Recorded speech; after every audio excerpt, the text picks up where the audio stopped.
Hi, this is Andrew from Front Range CNC. Today we're going to be talking about spindles, different types of spindles that you'll see out there, different brands, as well as maybe what you should keep in mind and just be looking for as you're going about this shopping process of a CNC router.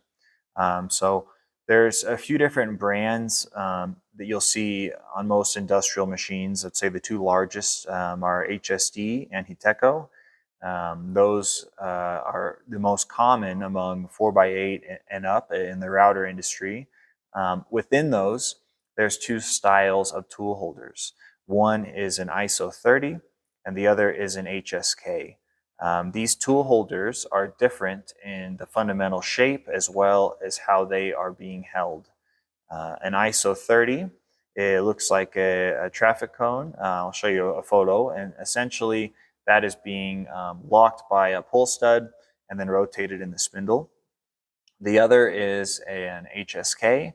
That looks like a, think about a shallow bowl at the top, and the spindle comes down and it actually clamps outward, so to say, and it applies pressure that way to hold it, and then it's rotating in the spindle. So if you're seeing things like ISO 30 or HSK, it's just two different styles or variations of the exact same spindle.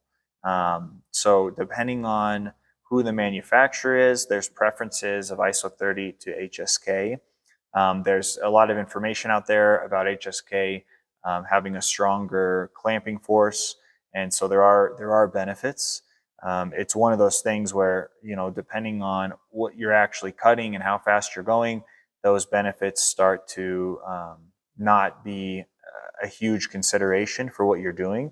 But outside of that, all of your tooling in terms of your router bits is the same, whether it's an ISO 30 or an HSK.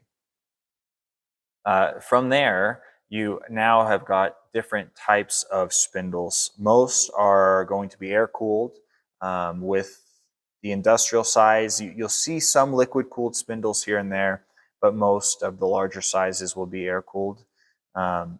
Horsepower will be one that you'll encounter quite a bit. So for horsepower, the options are typically 5 horsepower, 10 horsepower, and then up to closer to 14 or 15 horsepower.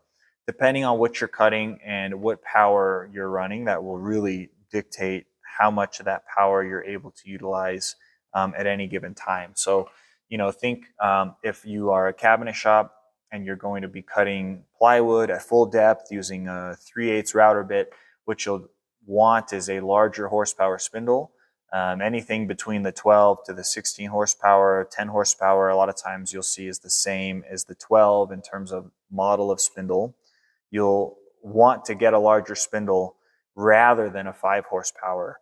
One option is if a company only has access to single phase power, what they might do is have a VFD on the CNC running everything. But the challenge can sometimes be you see that paired a lot of times with a 5 horsepower spindle. So if you are needing high production setup, but you do only have single phase power, we recommend getting a 3-phase setup with a 10 to 12 horsepower spindle, and then pairing that with a phase converter so that you're able to still utilize the higher horsepower spindle. The higher horsepower spindle will have a more favorable torque curve for what you are doing at full depth. If you are cutting 1/8 inch MDF or 1/4 inch plastic, if you're taking shallow passes just as a nature of your material, let's say you only cut foam, then the 5 horsepower spindle is fine. You don't need a large spindle. But just keep in mind that if you are cutting thicker or stronger material, including a plywood or even an MDF at a really aggressive cutting rate, that that extra horsepower will be helpful and will be beneficial to you. From there, the tooling will be all the same. So you typically will run into ER32 collets with either setup, and then your tooling will just piggyback down from whatever size collet you're using. Some questions you could ask is whether the spindle is wired for the horsepower advertised, or whether it's wired slightly below. You could check that.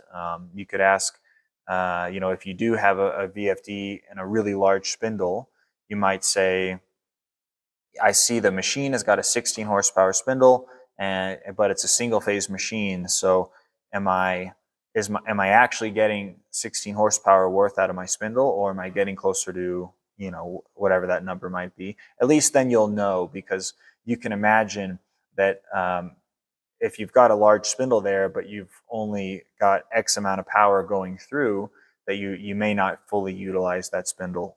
So that would be helpful to ask. As you're going through the sales process too, it's really helpful if you already have machines of a certain style, to whether it's ISO 30 or HSK, to mention that as you're looking for more equipment. Maybe you already have 10 HSK tool holders and no one says anything. You order the machine, the manufacturer doesn't ask you, and now you've got one machine that's HSK, one machine that's ISO 30, and it would have been really easy and less expensive for you, even in the long run, to just get a second HSK setup where you could use your existing tool holders, and then you wouldn't need additional tooling or that kind of a thing. So there are important things you can ask and keep in mind. We can do either option at front range CNC. So if you have a preference to ISO 30 or HSK, we can do either setup.